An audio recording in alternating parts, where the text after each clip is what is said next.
जय बोलिए देवाधिदेव खजगाट श्री आदिम तीर्थंकर आदिनाथ भगवान की। वर्तमान शासन नायक वर्धमान महावीर स्वामी भगवान की।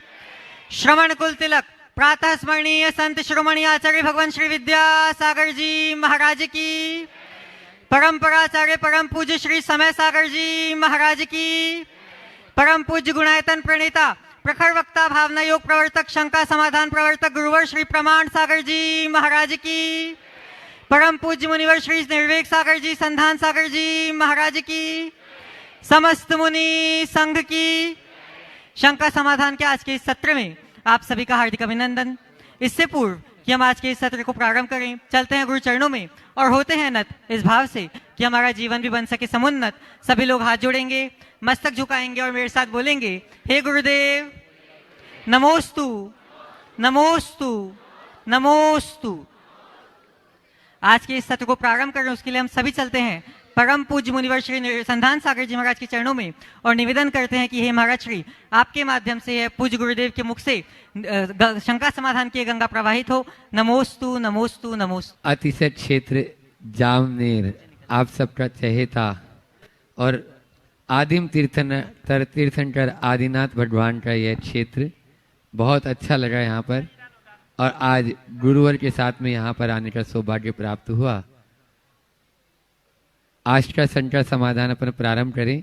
प्रथम प्रश्न के लिए मैं आमंत्रित कर रहा हूँ डॉक्टर सरिता जी जैन अकोदिया, और उसके बाद में तैयार रहेंगे यशस्वी मनीष जैन अकोदिया। गुरुवर के चरणों में त्रयवार नमोस्ते, सभी मुनुराजों के चरणों में नमोस्तु। गुरुवर, जीवन जीने की शैली में निराकुलता लाते हुए चिंतनशील कैसे बने? जीवन जीने की शैली में निराकुलता लाते हुए चिंतनशील कैसे बने? सबसे बड़ी बात तो जीवन के मर्म को समझो। जीवन और जीवन की व्यवस्था को अगर हम समझ लें तो हमारी आकुलताएं स्वतः शांत हो जाए। हम लोग अपने मन में अनेक प्रकार का भ्रम पाले हुए, और जब तक ये भ्रम बना रहेगा तब तक आकुलता होगी। हम भ्रम को तोड़े, मर्म को जाने। मैं कौन हूँ, मेरा क्या है, मैं क्या कर रहा हूँ और मुझे क्या करना चाहिए। इन चारों सवालों का उत्तर जब हम अपने मन से पूछेंगे तो हमें जीवन की वास्तविकता का बोध होगा, और जिसे वास्तविकता का बोध हो जाता है उसकी आकुलता स्वतः शांत हो जाती है। यशस्वी मनीष जैन अकोदिया वे अपना प्रश्न कर रहे हैं, और उसके बाद में श्रीमती रंजना जैन आष्टा मैना परिवार तैयार रहे। नमोस्तु महर्षि। महर्षि के चरणों में कोटि कोटि नमन। महर्षि, मेरा प्रश्न यहाँ है कि परीक्षा, परिवार और त्योहार, इन तीनों में सामंजस्य कैसे बिठाएं? परीक्षा, परिवार और पर्व और त्योहार। हाँ ठीक, परीक्षा, पर्व, त्योहार। त्योहार, परिवार भी बोला क्या? नहीं। देखो, परीक्षा तो परीक्षा है। एक विद्यार्थी के लिए पहली जिम्मेदारी है कि परीक्षा देनी है। अगर परीक्षा नहीं देंगे तो उसके साल का अर्थ नहीं रहेगा, इसलिए परीक्षा देना जरूरी है।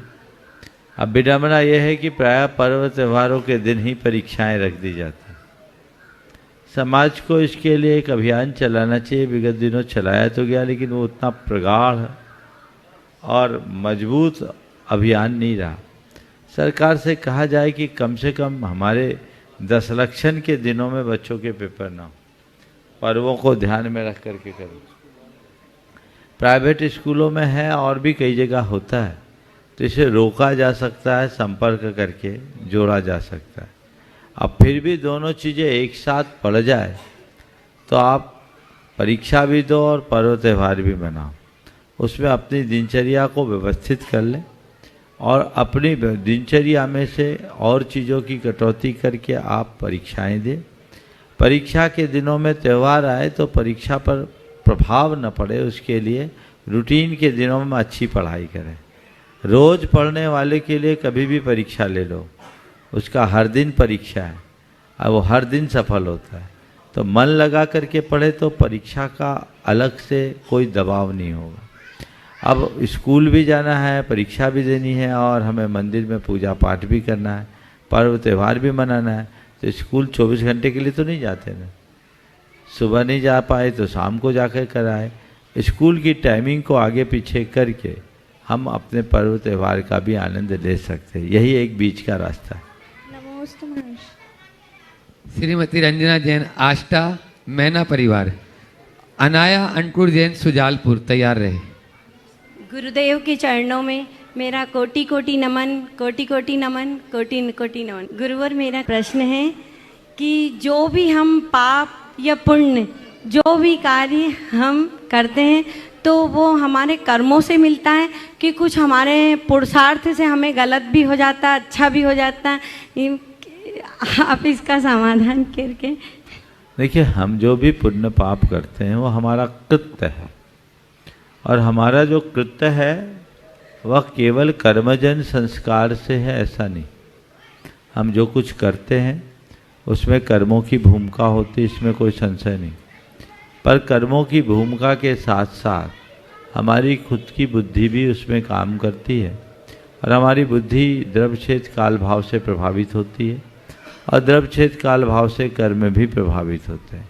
तो कई चीज़ें हैं जो माहौल के कारण हमारे साथ जुड़ जाती है, हमारा मनोभाव भी उसी अनुरूप बन जाता है। तो हमें हर बात को केवल कर्म से जोड़कर नहीं देखना चाहिए, हमें अपने कर्तव्य को भी देखना चाहिए। अच्छा हो या बुरा, जब अच्छा वातावरण होता है, गुरुओं का समागम सत्संग होता है, तो जिसका मन नहीं है उसका भी मन बन जाता है, वो धार्मिक कार्यों में रुचि लेने लगता है। और जब बुरा माहौल होता है और उस तरह का वातावरण बनता है, तो सामान्य व्यक्ति का भी चित्त बिगड़ जाता है। तो निमित्त भी काम करता है, तो निमित्त से हमारी भावदशा बदल जाती है। तो जो कर्म आज उदय में नहीं आना वो भी आ जाता है। तो दोनों चीज़ें एक दूसरे के साथ जुड़ी हुई समझनी चाहिए। और पुण्य कार्य में कोई अंतराय नहीं आए, ऐसा क्या करें कि बिल्कुल भावना भाव और दूसरों के पुण्य में सहायक बनो।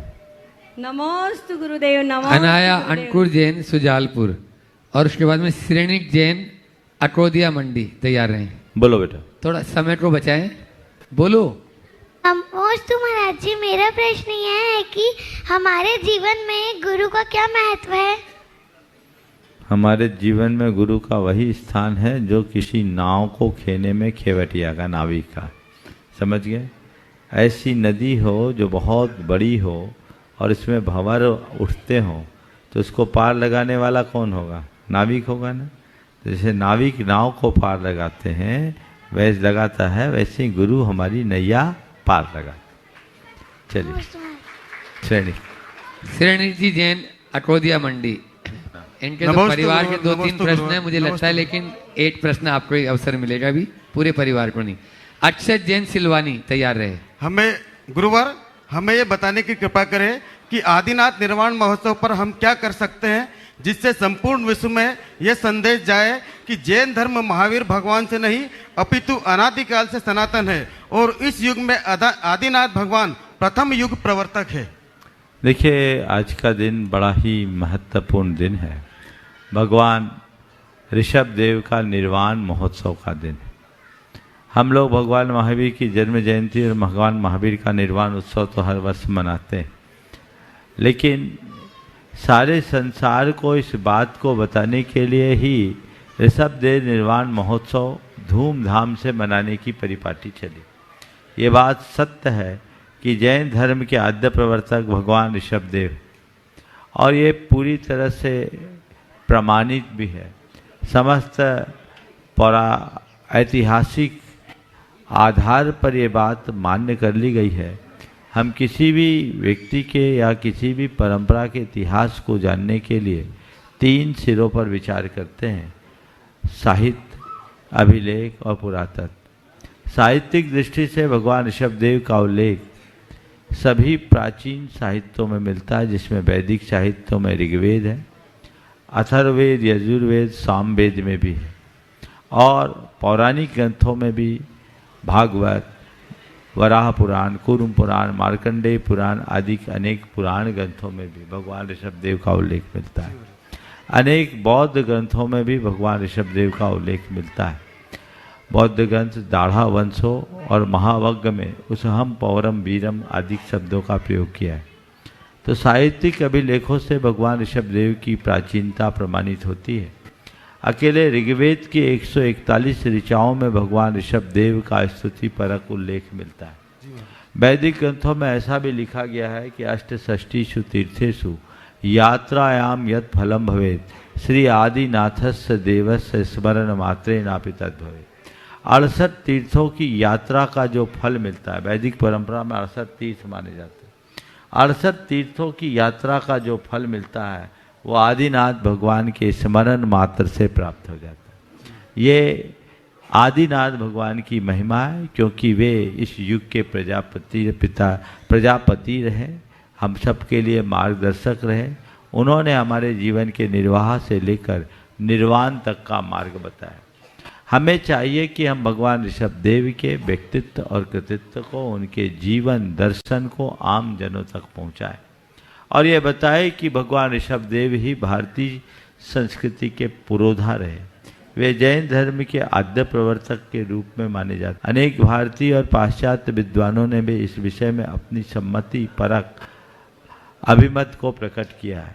तो हमें चाहिए कि हम इन सब बातों को लोगों तक पहुंचाएं, जन जन तक पहुंचाएं, ताकि लोग न केवल जैन धर्म के इतिहास को अपितु भगवान ऋषभदेव के माध्यम से मूलभूत भारतीय इतिहास को ठीक तरीके से समझ सकें। नमस्ते। अक्षत जैन सिलवानी और उसके बाद में तैयार रहेंगे सभी बिहार वाले एक साथ, बिहार वाले एक साथ हो जाएं। विजय जी पाटोदी साथ में, विजय जी पाटोदी शशांक भी आ जाएं। सारांश जैन नमोस्तु महाराज जी। और उसके बाद में तैयार रहेंगे देवांशु राजेंद्र जैन सुजालपुर।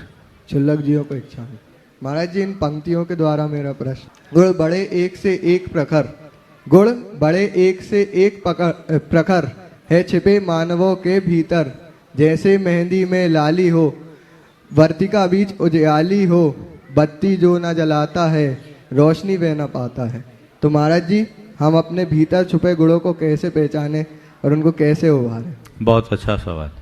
अपने भीतर छिपे हुए गुणों को कैसे पहचाने और कैसे अभिव्यक्ति दें।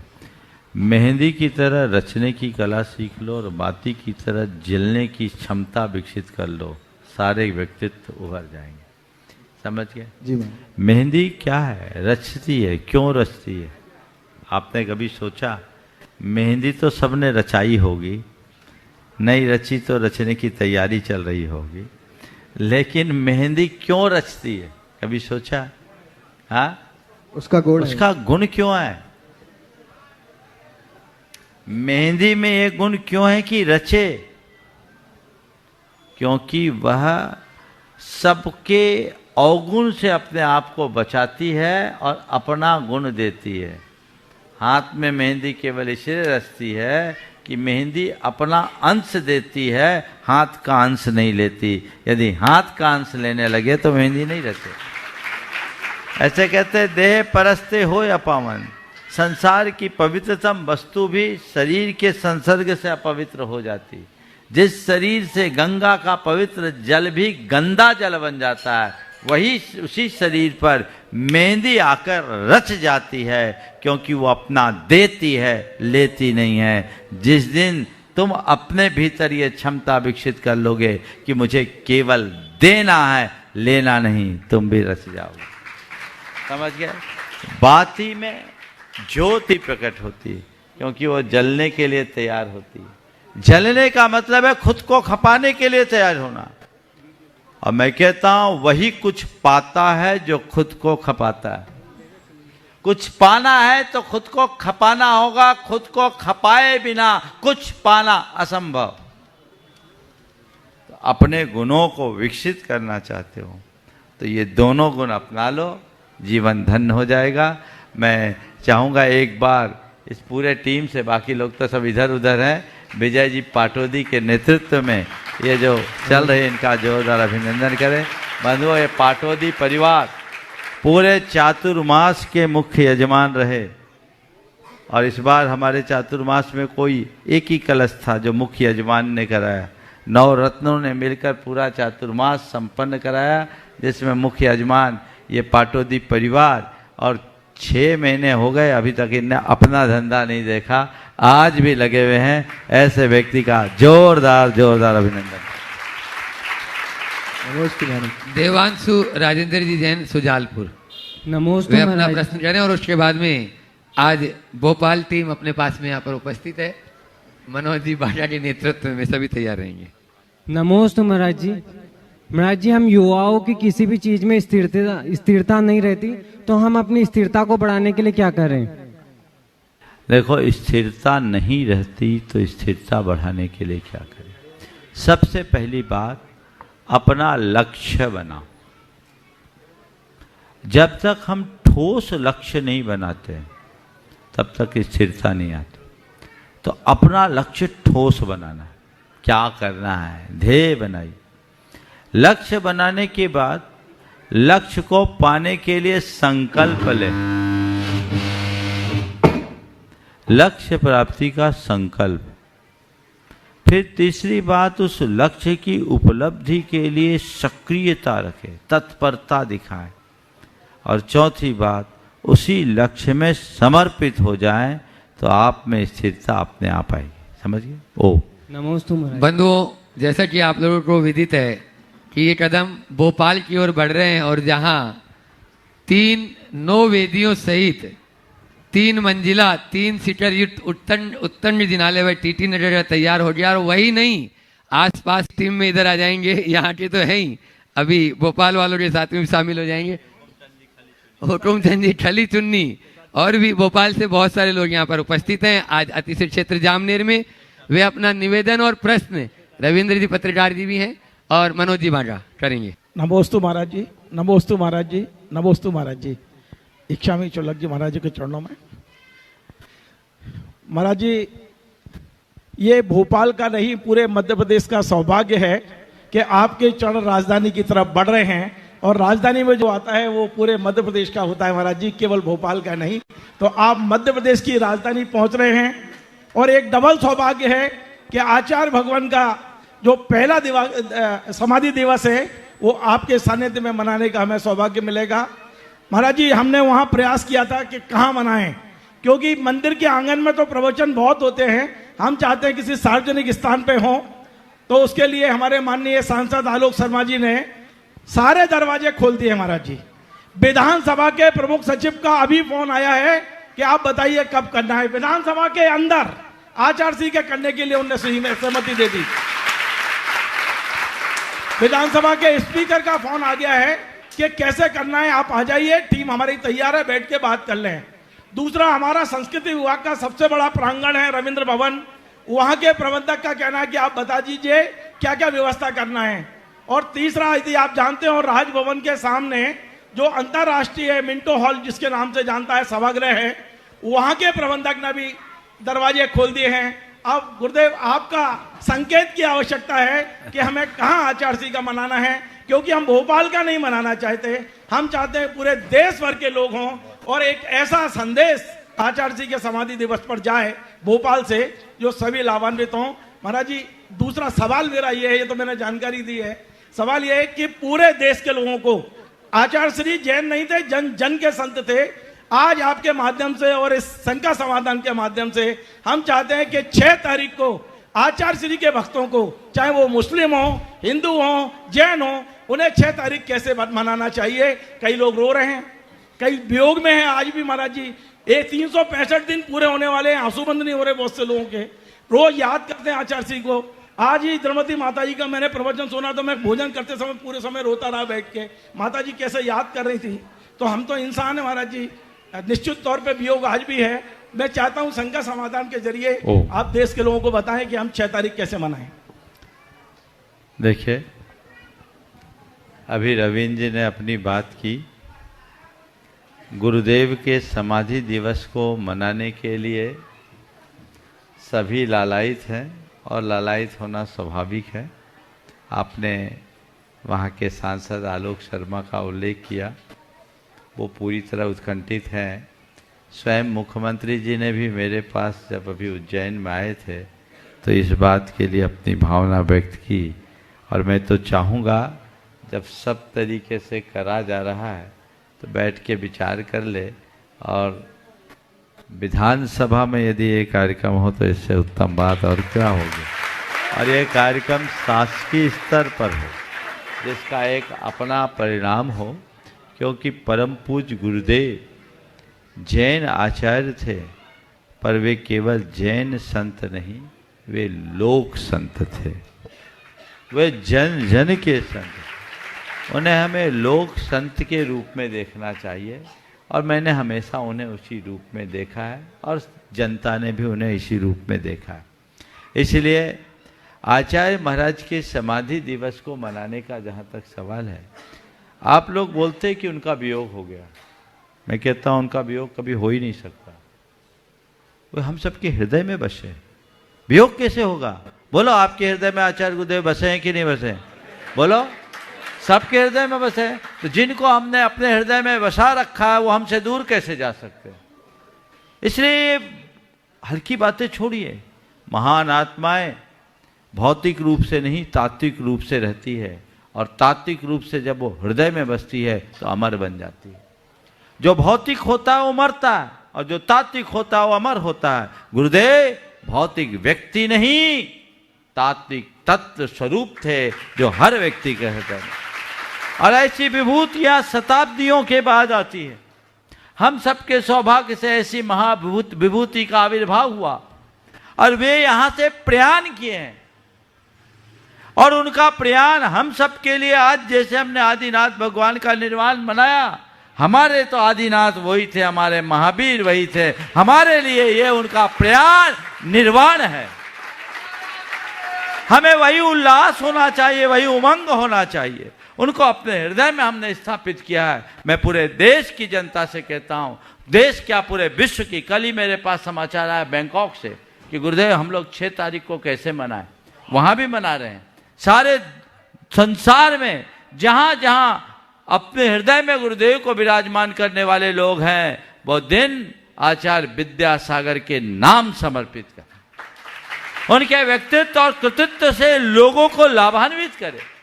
एक जागरण होना चाहिए। मैंने पहले भी कहा था कि सुबह से एक प्रभात फेरी निकाले, शोभा यात्रा निकाले, जिसमें आचार्य महाराज के व्यक्तित्व और कृतित्व की झांकियां और जनसभाएं हों। धर्म सभा नहीं, जनसभा, जिसका नाम गुणानुवाद सभा हो। उस सभा में आचार्य महाराज के व्यक्तित्व और कृतित्व के विषय पर चर्चा की जाए, और ये सभाएं सार्वजनिक स्थल पर की जाए, ताकि आम व्यक्ति गुरुदेव के विषय में जान सके, समझ सके, और संसार को ये पता लग सके कि पंचम काल के महावीर कैसे थे। ये मौका है हम सबको। इसलिए मैं आज पुनः कहूँगा, इस बार ये योग बन रहा है भोपाल का, और हमारे लिए भी अच्छा लग रहा है कि हम मध्य प्रदेश, जो परम पूज्य गुरुदेव की कर्मस्थली रही है, और उस मध्य प्रदेश की राजधानी में ये आयोजन संपन्न कराने जा रहे हैं। वहाँ की पंचायत कमेटी बहुत तत्परता के साथ लगी हुई है। जैसे उन्होंने सुना, हमसे मनोज बांगा ने व्यक्ति से अनुभव के माध्यम से चर्चा किया कि महाराज जी से बोलो कि ये कार्यक्रम हम लोग भोपाल में बहुत बृहद स्तर पर करना चाहते हैं। हमने कहा बिल्कुल, ये कार्यक्रम हम भोपाल पहुंच के ही करना चाहेंगे, और हमने भी इंदौर में और काम थे, लेकिन हमने कहा ये सब काम होते रहेंगे, हमें 6 तारीख के पहले भोपाल पहुंचना ही है, और भोपाल में ये कार्यक्रम भव्यता के साथ संपन्न होगा। हम 2 तारीख को भोपाल प्रवेश करने वाले हैं, और 6 तारीख को ये पूरा कार्यक्रम पूरे के पूरे पंचायत कमेटी, रविंद्र भी साथ में हैं, पंचायत कमेटी के तत्वावधान में, चूंकि पंचायत कमेटी भोपाल की मूल कमेटी है, सब मिलकर, सारे भक्त लोग मिलकर के, सारे मंदिर कमेटियां और समाज मिलकर के इस कार्यक्रम को भव्याति भव्य स्वरूप प्रदान करे। और जैसा आपने कहा, चूंकि सब लोग चाहते हैं, क्योंकि गुरुदेव हमारे अकेले के नहीं थे, सबके थे, इसलिए सबकी भावनाएं हैं, और ये बहुत गौरव का विषय बनेगा। जैसा आपने कहा, यदि मध्य प्रदेश के विधानसभा भवन में ये कार्यक्रम होता है तो उनकी औपचारिक सम्मति मिलते ही हम इसकी औपचारिक घोषणा करेंगे। हालांकि रविंद्र कच्ची बात नहीं करते, मुझे उम्मीद है कि बात। मेरे मोबाइल में संदेश है प्रमुख सचिव का, तो जल्दी से पत्र भेज दो, आवंटन की प्रक्रिया। बिल्कुल, बहुत सुंदर। तो जिस दिन मैं बोल रहा था कि रविंद्र कच्ची बात नहीं करते, पक्की बात मानता हूं, फिर भी आप विधिवत कल इस बात को मंच से घोषित करें, वहां से आपको आवंटन का पत्र आ जाए, और ये कार्यक्रम में मध्य प्रदेश की सरकार को भी सम्मिलित किया जाए तो सोने में सुहागा जैसी बात होगी। हमें ऐसा प्रयास करना चाहिए और मैं सबको आशीर्वाद देता हूँ आगे पंचकल्याणक के लिए भी और इस कार्यक्रम के लिए भी धूमधाम से हम संपन्न करें। पंचायत के अध्यक्ष भी यहाँ अपनी बात कहना चाहेंगे, बोलिए। महाराज श्री कल विधानसभा हम लोग गए थे, सभी लोग, अन्नू भाई व सभी लोग, क्योंकि पहले इच्छा मन था कि पुरानी विधानसभा मिंटो हॉल में करा जाए, लेकिन सबकी भावना और आलोक शर्मा जी हमारे सांसद हैं, उनकी भावना विशेष रूप से है कि, और नरेंद्र सिंह जी जो अध्यक्ष हैं विधानसभा के, उनकी भी भावना है कि वहाँ किया जाए। तो ऐसा सबसे निवेदन, हम सबका निवेदन ये है कि वहाँ किया जाए। और चर्चा तो काफ़ी समय से चल रही है, हमको आपका आशीर्वाद मिल जाए कि हमको कार्यक्रम किस रूप में करना है। तो जो था मैंने दे दिया, बाकी अलग से बात कर लेंगे। आशीर्वाद। चलो, नमस्ते।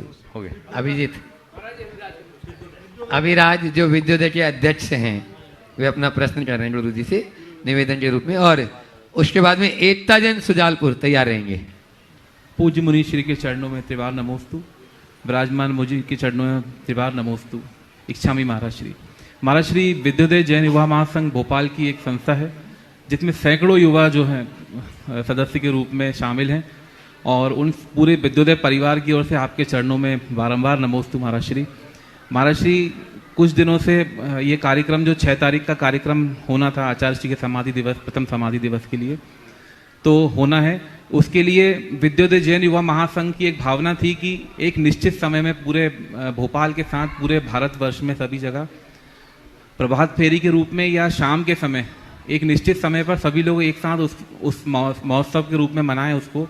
तो उसके लिए महाराज श्री एक मेरा निवेदन, करबद्ध निवेदन था विद्योदय परिवार की ओर से कि आपके मुखार बिंद से। बिल्कुल बिल्कुल, मैंने पहले दिन ही ये बात कही थी कि हम लोग एक निश्चित समय पर करें। मेरे ख्याल से प्रातः काल ही प्रभात फेरी शोभास्पद होती है, 8 बजे से शोभा यात्रा निकालें और शोभा यात्रा को ही धर्म सभा में कन्वर्ट कर दें तो सबसे उत्तम होगा। और शाम को आचार्य गुरुदेव की आरती आदि मंगल गान अपने अपने मंदिरों में किया जाए करे, सार्वजनिक स्थल पर हो, जहाँ गुरुदेव के कीर्ति स्तंभ बने वहाँ कीर्ति स्तंभ के पास हो, और जो सार्वजनिक स्थल है वहाँ पर इस तरह का कार्यक्रम किया जा सकता है। और मैं चर्चा करके कल इसकी और विधिवत चर्चा कर लूँ। नमोस्तु महाराज, नमोस्तु। एकता जैन सुजालपुर वो अपना प्रश्न है, उसके बाद में कोमल जैन अटल आष्टा तैयार रहे। गुरुवर के चरणों में बारंबार नमोस्तु नमोस्तु नमोस्तु। महाराज जी, मेरा प्रश्न ये है कि देवादिदेव एकाचार्य आदिनाथ भगवान जामनेर वाले बड़े बाबा के दर्शन पाकर आपको कैसा महसूस हुआ, अपनी भावनाएं व्यक्त करें।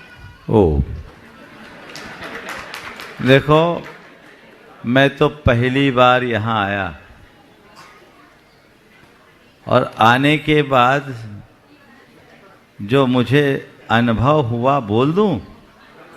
हाँ, मैं जैसे ही गुफा के अंदर गया, भगवान आदिनाथ के चरणों में सिर नवाया, तो मुझे ऐसा लगा मानो भगवान कह रहे मुझे यहां से उठाओ, यहां क्यों रखे हो, मुझे उच्चासन दो। मैंने उसी समय आपके मनोज आरएम और अध्यक्ष भी वहीं थे, हमने कहा देखो भाई ये भाव मेरे हो रहे, और मुझे ऐसा भाव आया कि ये क्षेत्र तो जहाजपुर जैसा प्रसिद्ध होने की योग्यता रखता है। आप लोग कहाँ छिपा के रखे, इतना भव्य समवसरण है। अब आपको चाहिए, पूरी समाज बैठी है, ट्रस्ट कमेटी भी बैठी है, मैं सबसे कहता हूं कि ठोस कार्य योजना बनाओ और भगवान को भव्य समवसरण में विराजमान करो। ये भोजना वगैरह की जो बात आप कर रहे हो बहुत दीर्घकालिक नहीं है, ये तो केवल सेफ्टी के पॉइंट से बहुत सारे भोरे इधर के मंदिरों में बने हुए हैं, भोपाल में भी है, चौक में भी। ये मूर्ति भंजकों से बचाने के लिए, छिपा कर रखने के लिए बनाए जाते थे। भगवान तो भव्य जिनालय में विराजमान करने योग्य है, और जिस दिन भगवान को भव्य जिनालय निर्मित करके वेदी में विराजमान करोगे, पूरे क्षेत्र का काया पलट हो जाएगा। मेरे मन में ऐसा ही भाव आया कि ये तो जहाजपुर जैसा बनने की योग्यता रखने वाला क्षेत्र है। अब आप लोगों के ऊपर जिम्मेदारी है, पूरी समाज यहाँ बैठी है, ऐसे अवसर बार बार नहीं आते।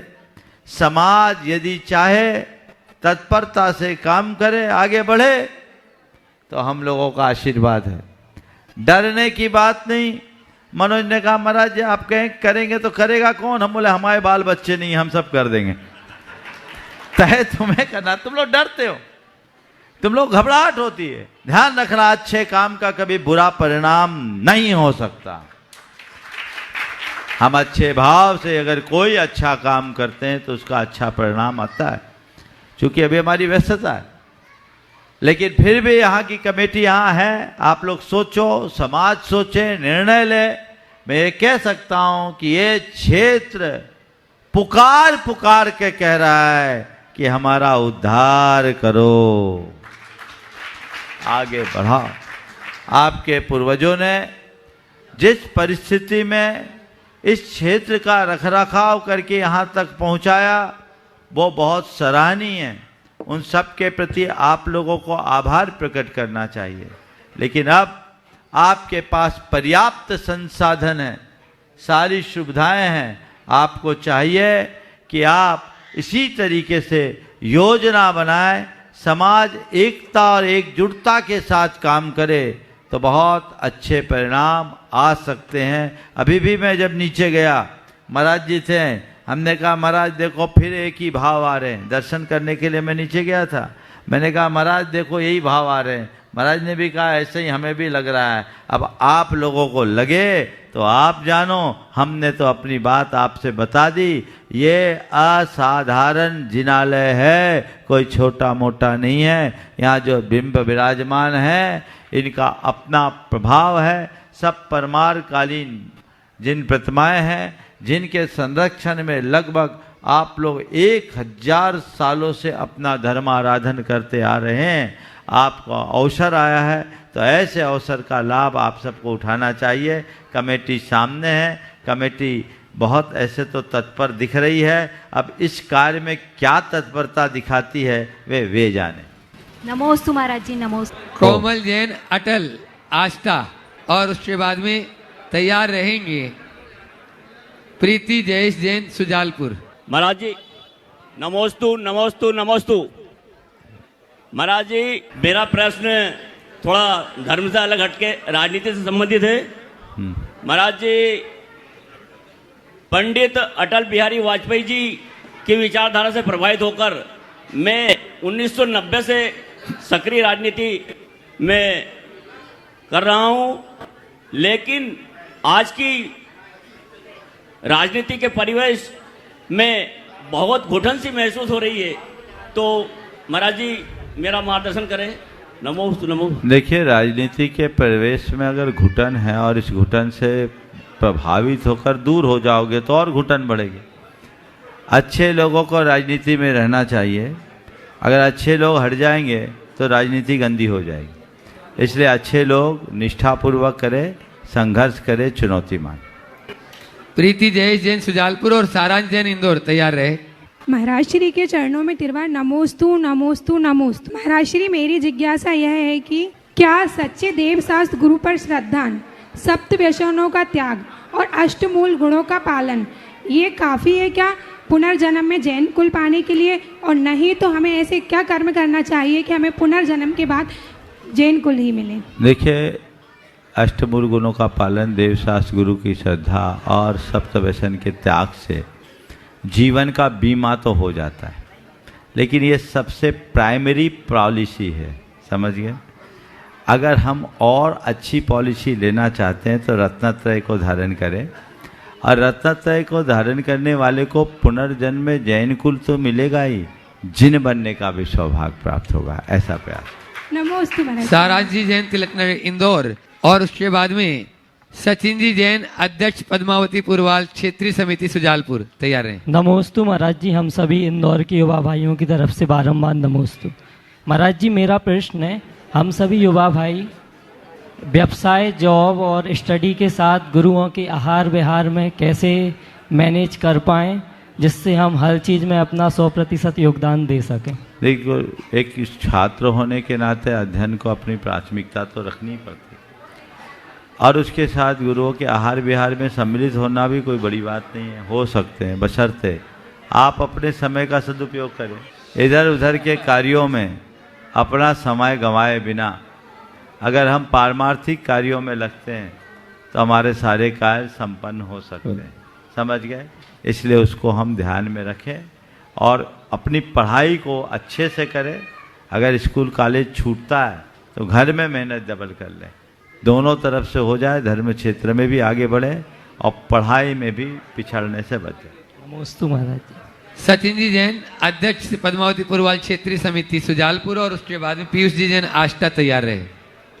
नमोस्तु नमोस्तु नमोस्तु गुरु। मेरा प्रश्न महाराज जी यह है कि तीर्थंकर का जन्म भी इस भरत क्षेत्र में होता है और दिगंबर मुनिराज भी भारत क्षेत्र में जन्मते हैं। अन्य संत संप्रदाय जो है उनका जन्म भी भारत में होता है, लेकिन ऐसा क्या कर्म विश्व के अन्य देशों के लोगों ने किया है कि वहाँ पे ना तो दिगंबर जैन मुनिराज का जन्म होता है, तीर्थंकर की पावन भूमि नहीं होती है, अन्य संत समाज वहाँ पर नहीं होता है। लेकिन इसके विपरीत एक प्रश्न पुनः इसमें से बन रहा है कि यह सब तो नहीं होता है, या उनका कौन सा कर्म है, लेकिन साथ में उनका एक यह कौन सा कर्म है कि भारत में यह सारी साहित्य और जो है संपन्नता जो है उसके साथ यहाँ की संस्कृति इतनी अच्छी है, लेकिन इसके साथ एक विपरीतता यह है कि भारत में इतना सब कुछ अच्छा होने के बाद भी जो अन्य विश्व में बहुत सारे जो देश हैं उनका ऐसा कौन सा पुण्य कर्म है कि भारत तो महाशक्ति नहीं है, लेकिन अन्य देश जो है वह महाशक्ति के रूप में पहले, दूसरे, तीसरे, चौथे, पांचवें नंबर पर है, और यहाँ पर यह सब कुछ होने के बाद भी वह इस अवस्था में नहीं है। नमोस्तु। देखिए, ये बात सही है। अरे हम सबका बड़ा सौभाग्य और गौरव का विषय है कि हमें देवभूमि भारत में जन्म लेने का अवसर मिला। इस धरा को देवभूमि के नाम से जाना जाता है, और इस धरती को महापुरुषों ने अपने तप रज से सिंचित किया है, इसलिए पवित्र है, और ये हम लोगों के लिए सौभाग्य का विषय भी। लेकिन जो दूसरी बात है कि हम महाशक्ति नहीं बन पाए, मुझे ऐसा नहीं लगता कि हम महाशक्ति थे। हम महाशक्ति थे। भारत को विश्व के गुरु होने का श्रेय मिला। भारत को सोने की चिड़िया कहा जाता था। भारत पूरे संसार में अग्रणी था, लेकिन बाद में विदेशी आक्रांताओं ने यहाँ का माहौल बिगाड़ दिया। जब माहौल बिगड़ता है तो पूरी परिस्थितियां बदल जाती है। जब यहाँ का माहौल अनुकूल था, भारत उत्तरोत्तर आगे बढ़ रहा था। माहौल खत्म हुआ, भारत पिछड़ गया। आज हम वापस पुराने माहौल को लाए तो हम फिर से महाशक्ति बन सकते हैं। ये प्रयास किया जा सकता है, हमें उस दिशा में आगे बढ़ना चाहिए। इसका संबंध पुण्य पाप से ना होकर इसका संबंध माहौल से जोड़कर चलना। पीयूष जैन आष्टा को बुलाऊं, उससे पहले मैं कमलेश मेगा गोदा जो गुरुदेव सुजालपुर से गुरुदेव तैयार रहेंगे। एक मिनट बोल रहा हूँ। गुरुदेव, बारंबार नमोस्तु बंदन आपके चरणों में। अभी आपने एक बात व्यक्त करी, तो एक ऐसे व्यक्ति पदम जैन जो कि पूरे समाज में, भोपाल समाज में चित परिचित चेहरा है, वो बहुत सुधर्मी और बहुत स्वाभाविक रूप से धार्मिक कार्यों को संचलित करते हैं, और यहाँ ट्रस्टी में आज उनकी भावना कुछ हुई आपके सामने व्यक्त करेंगे, और पूरी समाज से ये मेरा निवेदन है कि खूब ताली बजा कर भैया का उत्साहवर्धन करें। पदम जैन आपसे कुछ कहना चाहते हैं। महाराज श्री के चरणों में त्रिवार नमोस्तु नमोस्तु नमोस्तु। महाराज श्री, यहाँ निर्मित 3 नवीन वेदियों में बीच वाली वेदी का संकल्प हमारे परिवार द्वारा लिया गया था। अब यहाँ से श्री जी का विहार होगा वहाँ, तो आगे के लिए आपकी जो भी आज्ञा हो उसके लिए हमारा पूरा परिवार, बहुत टीम तैयार है। जोरदार जोरदार करतल ध्वनि। मनोज, मंगलाचरण हो गया, समझ गए? यह बढ़िया मंगलाचरण है, बहुत उत्तम। मैं कह रहा हूँ हम कुछ नहीं करेंगे, तुम्हारे बाबा सब करवा लेंगे, और मुझे लगता है परसों तक सब चीज़ें ठीक हो जाएगी। इसको अभी संदेश तो पूरे देश में जाने दो, तुम्हारे पास इतने फोन आएंगे कि खलबल ही मच जाएगी। हम तो कह रहे हैं जिसको करना है सोचना मत, जो पहले आएगा वो पहले पा जाएगा। शुरुआत इनके परिवार की हो गई, जो हम कहेंगे उसके लिए तैयार होना। बहुत सुंदर, बहुत बढ़िया। किसी गुरुदेव ऐसा परिवार है भोपाल में, जो कोई धार्मिक आयोजन होगा ना, पद्म मैया से बोलने की देरी है बस खाली, आप हर काम को एक बहुत सुंदर, बहुत बहुत आशीर्वाद। चलिए आस्था वाले, हाँ पहले बेंगलोर वाले कर ले, बेंगलोर वाले अपने, हाँ वो अपना एक अनुभव सुना डोदा रहे। परिवार, कमलेश जी मेघा जी डोदा बोले। भगवान नमोस्तु नमोस्तु नमोस्तु। माँ के जीवन दाता के श्री चरणों में बारंबार नमोस्तु। सभी महाराज जी के चरणों में बारंबार नमोस्तु। भगवान में एक प्रश्न हैगा मेरा, वेतन वाले वतन की ओर। और प्रश्न नहीं, आप तो पहले कल आपकी जो सासू माँ का अनुभव था जी वो भगवान अपने मुंह से बोलेंगे, जल्दी से बोलिए। जी भगवान नमोस्तु। भगवान दे दीजिए माइक उनको। मैं कुछ बोल तो पाती नहीं हूँ, लेकिन जो मुझे आपसे मिला है, आपकी उससे मिला है, आपके कभी मैंने दर्शन किए नहीं है। पहली बार मैंने आपको गोमटगिरी में देखा, लेकिन मैंने जो भावना योग की है उससे मैं 100% आज की तारीख में बहुत अच्छी हूँ। मुझे 2024 में कैंसर का पता चला, जो मेरी पीठ में पूरी हड्डियाँ मेरी गल चुकी थी, उसमें कोई वो नहीं था। उन्होंने मुझे सब काम से मना कर दिया था कि आप ये वजन मत उठाइए, आप ये झुकिए मत। तो मेरे को एक ने दो ने बोला कि आप भावना योग कीजिए। मैंने भावना योग चालू करी। मेरे जो डॉक्टर है वो भी जैन है, उनको मैं अभी 7 महीने बाद मिली। मैं बेंगलोर रहती हूँ गुरुदेव, तो वहाँ मैंने दूसरे डॉक्टर को दिखाती थी हर महीने, लेकिन अभी मैं अक्टूबर में बेंगलोर आई थी, उनसे मैं मिली। बेंगलोर से इंदौर आई थी, मैं उनसे मिली। बोले आप ये इससे मेडिसिन से कुछ नहीं, आप अच्छे हुए, आप भावना योग से अच्छे हुए हैं। बोले ये तो एक साइट की दवाइयाँ हैं, बोले ये तो सिर्फ नाम मात्र की है। मैं भी भावना योग करता हूँ, बोले उनकी, मैं भी उनकी ओर अग्रसर हूँ। पर गुरुदेव मेरा एक प्रश्न है, मैं सुबह 4:30 बजे उठती हूँ, 5 बजे आपकी भावना योग करती हूँ, पर मैं स्नान ध्यान करके नहीं करती हूँ। इसमें मुझे कोई पाप तो नहीं लगता है? कोई दोष नहीं है, आप भावना योग कर रहे हैं, बहुत अच्छी बात है। कल जो आपके दामाद ने बताया था कि 4th स्टेज का कैंसर था, आप बता दो एक बार फिर से। आज आप नहीं बोल पा रही हैं। कल जो बताया था, आप अगर बता सको तो आप अपने मुख से ही बोलो, क्या था? डॉक्टरों ने जवाब दे दिया था, क्या किया था? बिल्कुल मुझे वो बोल दिया था कि आपको सुरक्षित रहना है, अगर आप सुरक्षित नहीं रहोगे तो ज़्यादा दिन नहीं चल सकोगे। लेकिन मैंने अपने आप को पूरा स्ट्रांग रखा, पूरा मैंने भावना योग पे ध्यान दिया। मेरी 2 पोती हैं गुरुदेव, वो उन्होंने मुझे इतना उत्सुक करा है कि मैं उनसे बहुत जल्दी अच्छी हो गई। बोलिए परम पूज्य आचार्य गुरुवर श्री विद्यासागर जी महाराज की